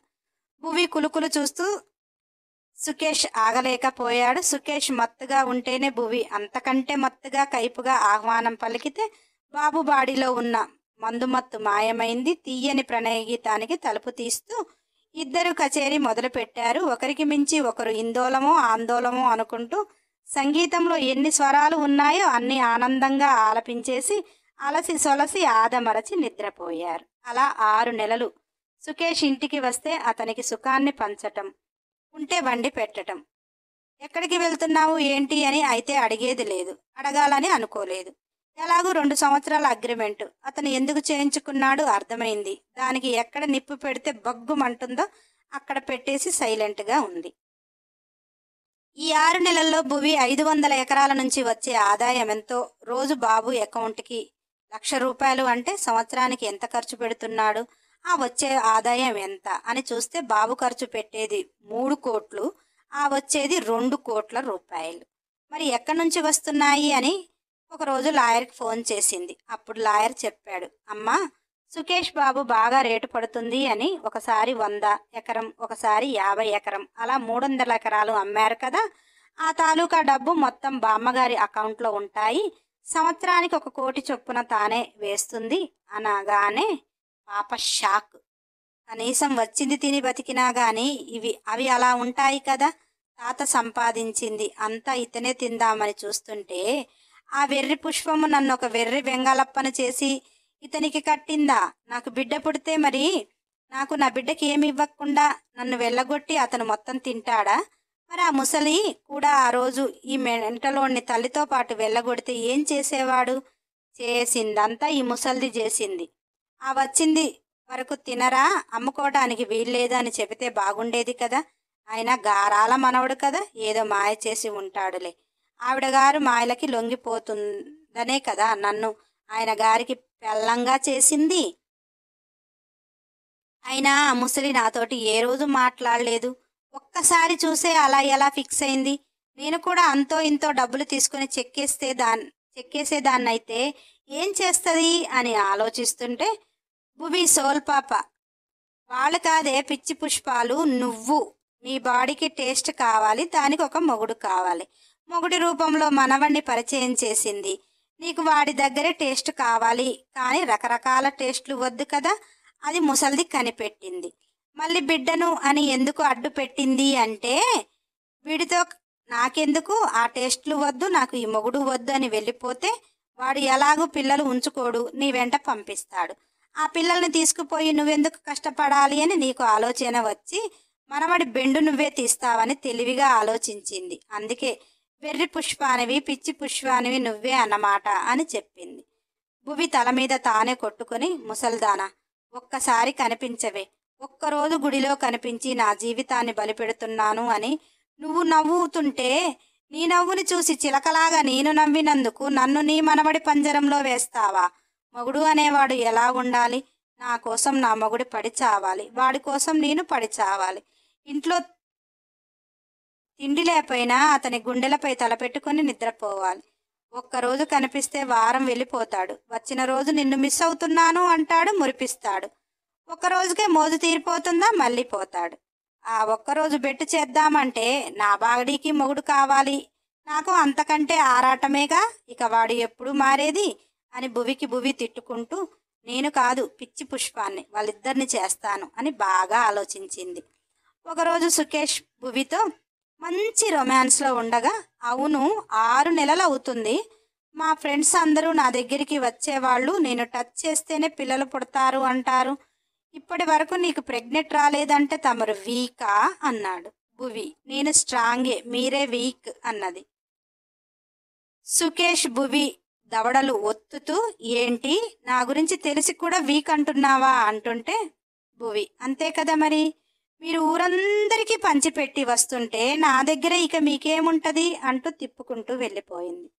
సుకేష్ బాగా ఆలోచిస్తున్నాడు. ఇలా కూడా ఉంటుందా ఏమో, ఒకసారి హాస్పిటల్లో చూపించుకుంటే పోలా అని ఇద్దరు చెకప్కు వెళ్ళారు. ఇద్దరికి పర్ఫెక్ట్గా ఉంది అని డాక్టర్ చెప్తే సుకేష్ మరి ఎందుకు మాకు పిల్లలు కలగటం లేదు అని అడిగాడు. డాక్టర్ తను ఫిల్స్ వాడుతుంటే పిల్లలు ఎలా కలుగుతారు అని చెప్పింది. సుకేష్ షాక్ అవుతూ డాక్టర్ ముందు ఏమీ అనలేక పాపని హాస్పిటల్ నుంచి తినేసేలా చూస్తూ ఇంటికి తీసుకుని వచ్చి బెడ్రూమ్లో విసిరి కొట్టి ఏంటే నాతోనే నాటకాలు ఆడుతున్నావా, ఎందుకు నువ్వు ఫిల్స్ వాడుతున్నావు అన్నాడు. భువి ఇటువంటి రోజు ఎదుర్కోవాలని ఎప్పుడో తెలుసుకుంది, అందుకే స్ట్రాంగ్గా. ఎందుకు వాడుతున్నానంటే నా బాడీకి నీ బాడీ రెస్పాండ్ అవుతుంది, నీ బాడీకి నా బాడీ రెస్పాండ్ అవుతుంది. ఓకే, కానీ నేను బిడ్డని క్యారీ చేయాలి అంటే నా మనసు ఓకే చేయాలి కదా, నా మనసు ఓకే చేయాలి, చెయ్యక ఆ ఫిల్స్ వేసుకుంటున్నాను అన్నమాట అన్నది. సుకేష్ భువి దవడలు ఒత్తుతూ ఏంటి డ్రామాలు ప్లే చేస్తున్నావా, కొత్తగా ఈ మనసు ఎక్కడి నుంచి వచ్చింది అన్నాడు. భువి ఓ మీకు మనసు గురించి తెలియదు కదా అంటూ సుకేష్ గుండెల మీద వేలు పెట్టి పొడుస్తూ ఇక్కడ లోపల ఒకటి ఉంటుంది, అది ఇప్పుడు మీరు రోజుకి ఒకరి దగ్గర టేస్ట్ చేయాలని ఎలా కోరుకుంటుందో అలానే అంటూ ఆ వేలు తన గుండె మీద పెట్టుకొని అలా రోజుకు ఒకరి దగ్గరికి పోయేవాడితో నీకు బిడ్డనా అని అసహ్యంగా చెప్పింది. నీ మనసు నీకు ఇలా చెప్పింది, నా మనసు నాకు అలాగే చెప్తుంది. మీకు టేస్టీలు కావాలి కదా, నాకు కావాలి, కానీ నా మొగుడు దగ్గరే కావాలి, అది నా మొగుడిది నాకే సొంతమని నా మనసుకు అనిపించాలి. అప్పుడు కదా బిడ్డలు అంటే ఎవరు, ప్రేమకు ప్రతిరూపాలు. నీకుందా నాపై ప్రేమ, లేనప్పుడు ప్రతిరూపాలు ఎక్కడి నుంచి వస్తాయో అని విడ్డూరంగా అన్నది. సుకేష్ కోపంతో నువ్వు ఫిల్స్ వాడకుండా ఉండటానికి నీకేం కావాలి అన్నాడు. భువి మీరు నాకు మాత్రమే సొంతం కావాలి. మీరు ఒకసారి టేస్ట్ చేసింది మళ్ళీ చెయ్యరు అని డబ్బులు పోసి రకరకాల రుచులు చూస్తున్నారు కదా, మరి నన్ను ఒకసారి టేస్ట్ చేసి మళ్ళీ మళ్ళీ నా దగ్గరికి వస్తున్నారంటే నా దగ్గర నీకు అంతో ఇంతో టేస్ట్ ఉంటుంది కదా. ఆ టేస్ట్ ఎందుకు ఉంది చెప్పనా, నేను నీకోసమే బ్రతుకుతున్నాను కాబట్టి. అలానే మీరు కూడా నా కోసమే ఉంటే ప్రేమ పుడుతుంది, ప్రేమలో నుంచి పిల్లలు పుడతారు. ఆ మాత్రం కూడా తెలియదా, మీరు నాకు ప్రేమ పుట్టిస్తే నేను మీకు పిల్లల్ని కనిస్తా అంటే మీరు బయట నైట్ షోలకు వెళ్లకుండా మన బెడ్రూమ్లో డైలీ నైట్ షోలు మన ఇద్దరి మధ్య ఉన్నాయి అనుకో, వెంటనే పుట్టేస్తారు పిల్లలు. ఇగో మళ్ళీ నేను చెప్పలేదా అనొద్దు. మీరు 2 సంవత్సరాల పెళ్లి అగ్రిమెంట్ ఎలా అనుకున్నారో అలానే 1 నెల మీరు బయటకి వెళ్లకుండా ఉంటే సరిపోతుంది.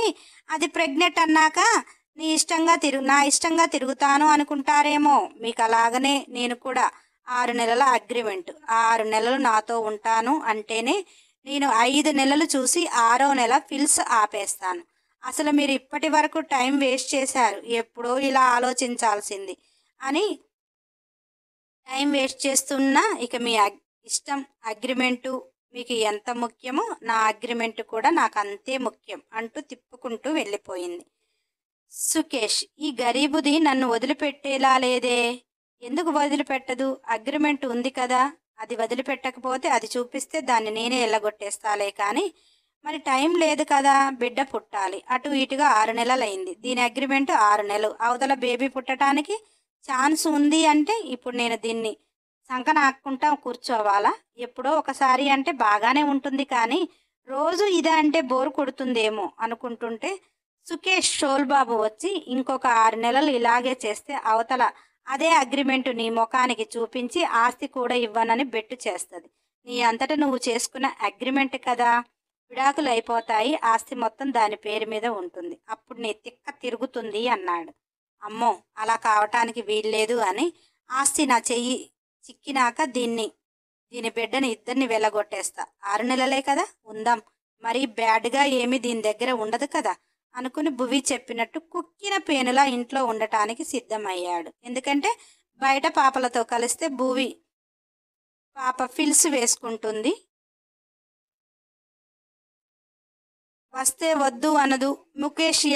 సుకేష్ ఎలా ఎంజాయ్ చేస్తున్నాడో భువి కూడా అలా ఎంజాయ్ చేస్తుంది తప్ప పిల్లలైతే పుట్టనివ్వదు అని ఇక ఆ రోజు నుంచి బయటికి వెళ్లకుండా ఉండటానికి ఒక దీక్షలాగా తీసుకున్నాడు. ఆ రోజు నుంచి భువి కూడా తన ప్రేమను పంచుతూ చక్కగా వంట చేసి కొసరి వడ్డించటం, సరదాగా తినిపించటం, ఇద్దరు కూడా ఎంతో అన్యోన్యంగా ఉండటం, ఖాళీగా ఉండకుండా అలా తోటకు వెళ్ళటం, అక్కడ వచ్చేది ఎంత అవి లెక్కలు భువి చూస్తుంటే సుకేష్ పెద్దగా పట్టించుకోకపోయినా కొంచెం బ్రెయిన్లోకి పోతుంది కదా. ఎంతమంది కష్టపడి ఆ డబ్బులు బ్యాంకులో వేస్తే అతను సింపుల్గా ఖర్చు పెడుతున్నాడు అనేది మాత్రం అతని మనసుకైతే చేరింది. కానీ సుకేష్ ఏం ఆలోచిస్తున్నాడు అంటే మా తాత సొమ్ము తినేది ఎవడు నేనే కదా అన్నట్టుగా ఈ చెవితో విని ఆ చెవితో వదిలేస్తున్నాడు. అలా సుకేష్లో మార్పు అయితే రాలేదు. కానీ భువి పెట్టిన 6 నెలల అగ్రిమెంట్ అయిపోయింది. మాట ప్రకారం అతను ఎక్కడికి వెళ్ళలేదు కాబట్టి ఆమె ఫిల్స్ వాడటం ఆపేసింది. కరెక్ట్గా 12వ నెలకు ఆ నెల తప్పింది.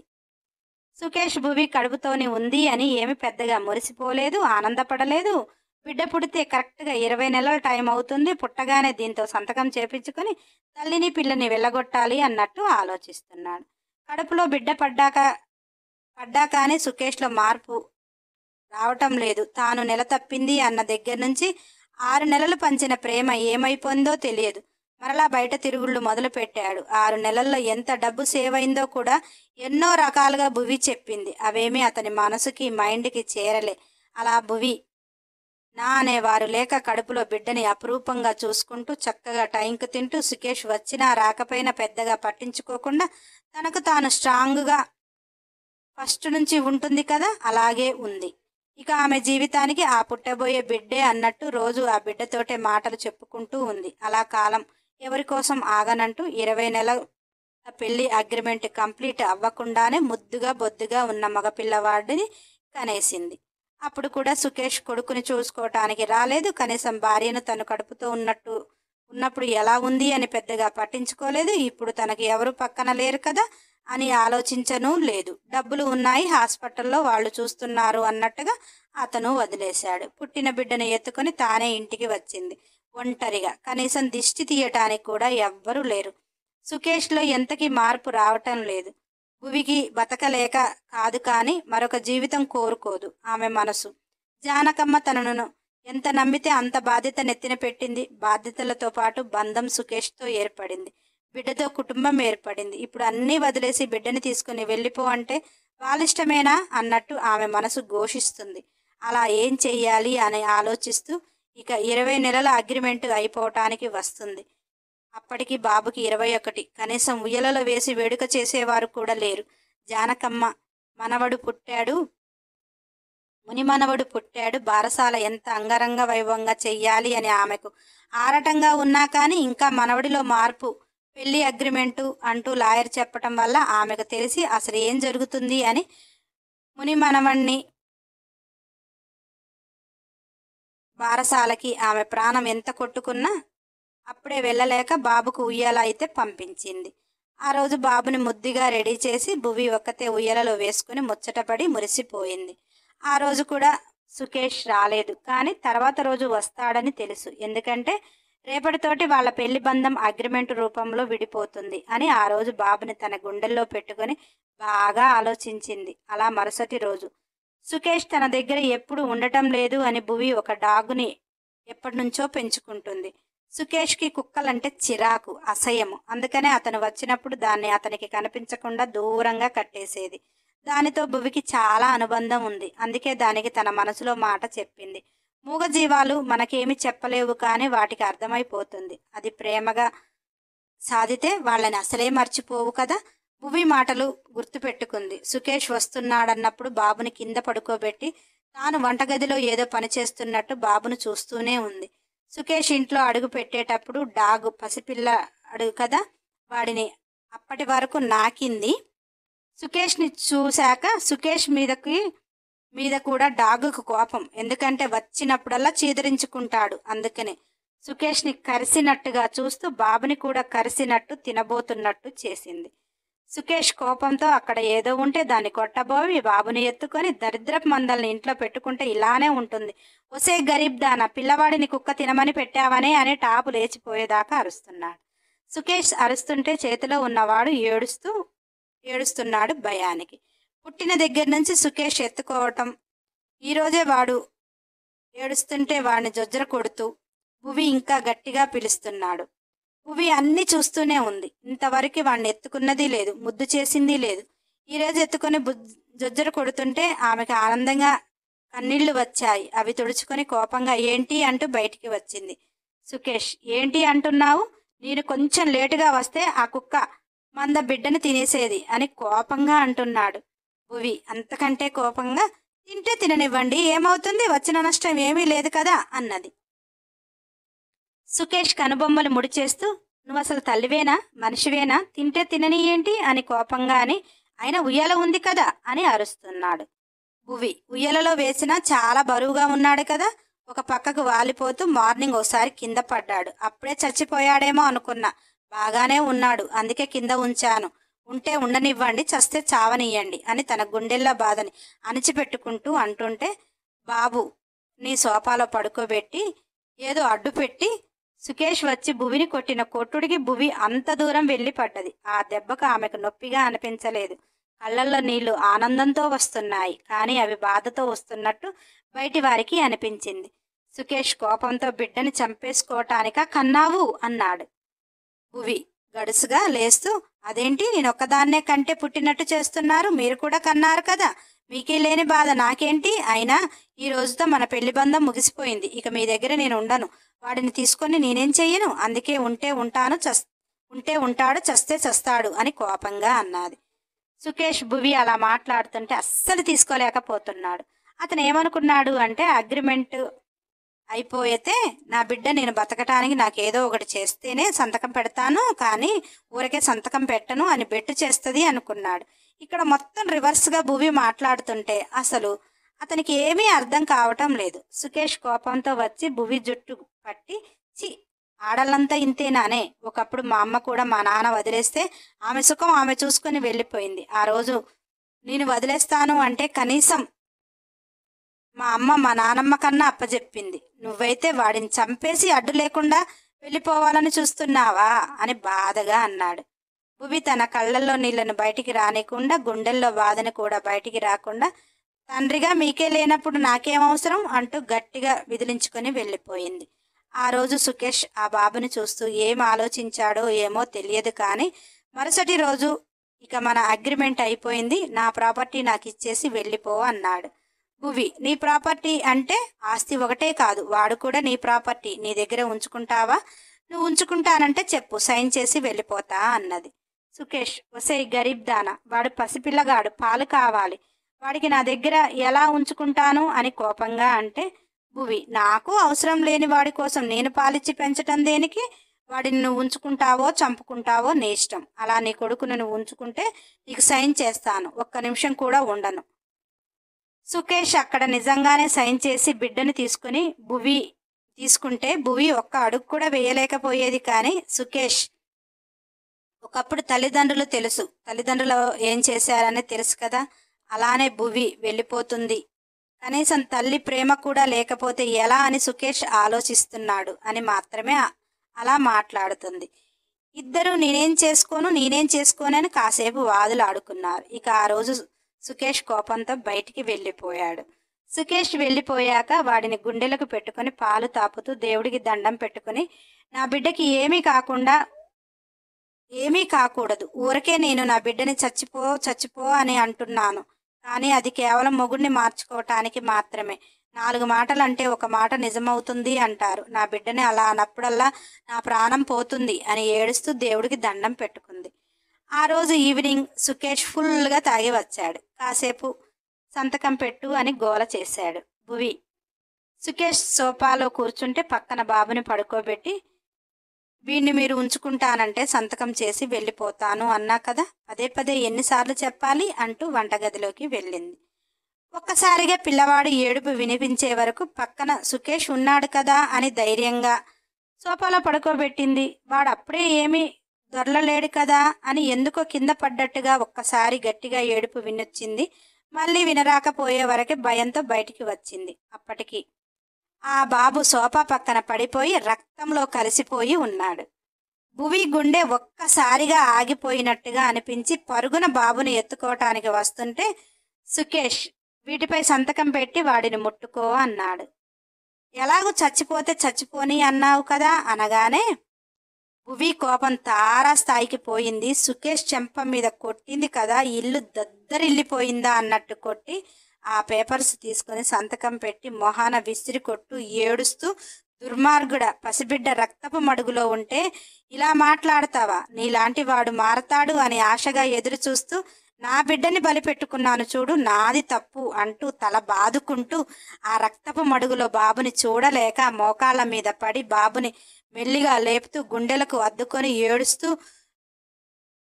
అసలు ఆ ఏడుపును చూసిన ఎవరికైనా కానీ మనిషి అనే వారికి కళ్ళల్లో నుంచి నీళ్లు అయితే రాకుండా ఉండవు. ఆ బిడ్డని బుజ్జగిస్తూ నానా లెగు అని వాడి రక్తాన్ని మొత్తం తుడుస్తూ ఎత్తుకుని లేస్తూ, నా బిడ్డకి ఏమైనా కావాలి, నీతో ఏ బంధం లేకపోయినా నిన్ను మాత్రం బతకనైతే బతకనీయను అని ఏడుస్తూ గుమ్మం దాటుతుంటే వాడప్పుడు ఏడ్చాడు. బిడ్డ మేలుకుంది అనేసి ఆమె చీర కొంగుతో ఆ రక్తమంతా తుడుస్తూ, అసలు దెబ్బ ఎక్కడ తగిలింది, ఇంత రక్తం ఎలా వచ్చింది అని మొత్తం బిడ్డని చెక్ చేస్తుంటే ఎక్కడా దెబ్బ అనేది లేదు. సుకేష్ పక్కపక్క నవ్వుతూ,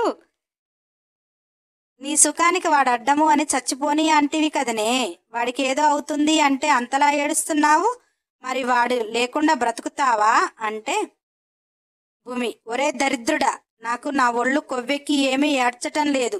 నువ్వు నెలలు రాకపోయినా నా పనేదో నేను చేసుకుంటూ నీకోసం ఎదురు చూసుకుంటూ ఉన్నాను. నా జీవితానికి నాకు తోడుగా వీడొక్కడే అని వీడు కడుపులో పడ్డ రోజు నుంచి ప్రాణంగా పెంచుకున్నా. నీకు నీ తాత ఆస్తి మీద అంత మమకారం ఉంది కదా, వీడు కూడా ఆస్తికి హక్కుదారుడే కదా, వీడికి మాత్రం బయటికి వెళ్ళి అనాథలాగా బ్రతకాలా? నేనంటే ఏదో చేసి వాడి కడుపు నింపుతాను. వాడికంటూ ఒక ఐడెంటిటీ కావాలి కదా, అందుకే నువ్వు మారి చస్తావని వాడిని అన్ని మాటలు అన్నాను.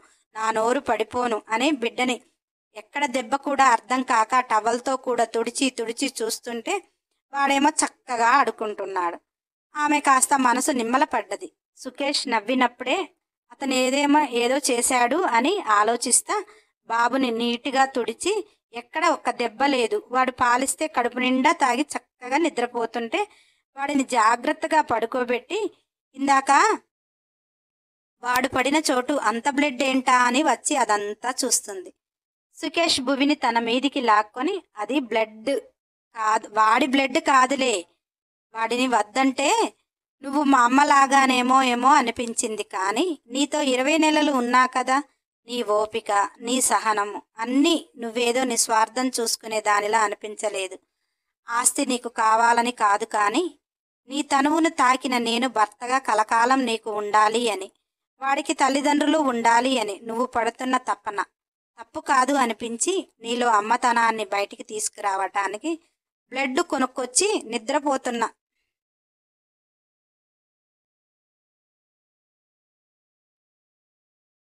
నిద్రపోతున్నవాడు అనేసి మెల్లిగా కింద పడుకోబెట్టి వాడి మీద ఇది పోసేయాలి అని బ్లడ్ పాకెట్ చూపించాడు. భువి సుకేష్ని కొట్టింది కదా, పిచ్చ కొట్టుడు కొట్టింది. సుకేష్ భువి చేతులు గట్టిగా పట్టుకొని తన మీదికి లాక్కొని, ఎంత మారొద్దు అని అనుకున్నానే, కానీ నీ ప్రేమ, నీ సహనం, నువ్వు ఆలోచించే విధానం అన్నీ నీ వైపుకు లాగేశాయి. నువ్వు బాబుని అలా అంటుంటే నేను తీసుకోలేకపోయాను. నువ్వెంత మనసు చంపుకొని ఇంకా ప్రయత్నిస్తున్నావు అని నాకే అసహ్యం అనిపించింది. సారీ మా, పెళ్ళి కుటుంబం అంటే నా తల్లిదండ్రులాగే ఉంటుందేమో అనుకున్నా. ఇక నిన్ను వాడిని వదిలిపెట్టనులే. నువ్వు నెల తప్పినాక మళ్ళీ నేను పిచ్చి తిరుగుళ్ళు తిరగటానికి వెళ్ళలేదే పిచ్చి మొక్కమా.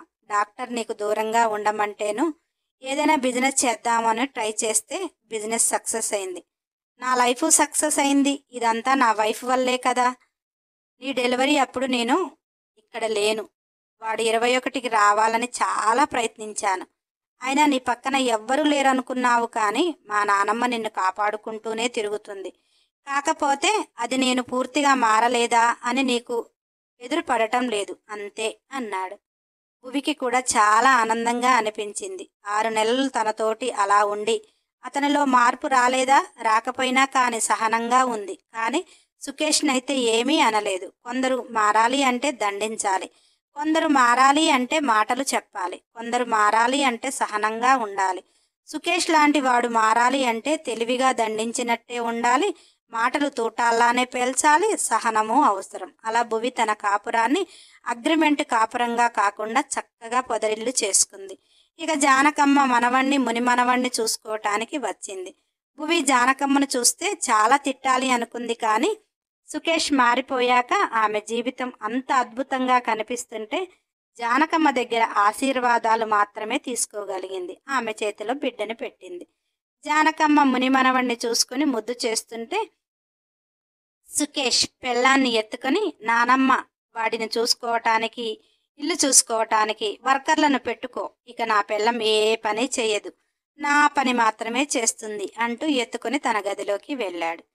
జానకమ్మ మనవడిలో మార్పు. పెళ్ళి అంటేనే గయ్యిని లేచేవాడు. పెళ్ళాన్ని తన ఎదురుగానే ఎత్తుకుని గదిలోకి తీసుకుని వెళ్తున్నాడు. బడవ మంచోడే కానీ నేనే చెడగొట్టేశాను అని తనకు తానే తిట్టుకుంది. భువి సుకేష్ చేతుల్లో గిజగిజా కొట్టుకుంటూ, ఏంటండి బాబు ఏడుస్తున్నాడు, బామ్మ వాడిని చూసుకోలేదు, మీరిలా రూంలోకి తీసుకొస్తే ఎలా అని గారంగా అంటుంది. సుకేష్, ఒసేయ్, నువ్వు నెల తప్పినా అన్న రోజు నుంచి పస్తులు ఉంటున్నానే, అసలే రకరకాల టేస్ట్ తెలిసిన వాడిని, ఒక్క రకంలోనే అన్నీ వండుకొని తినాలి, నువ్విలా అడ్డు చెప్పకే, చెప్తే ఎలా బంగారం అంటూ ముద్దు చేసి మాయ చేసి తన సొంతం చేసుకున్నాడు.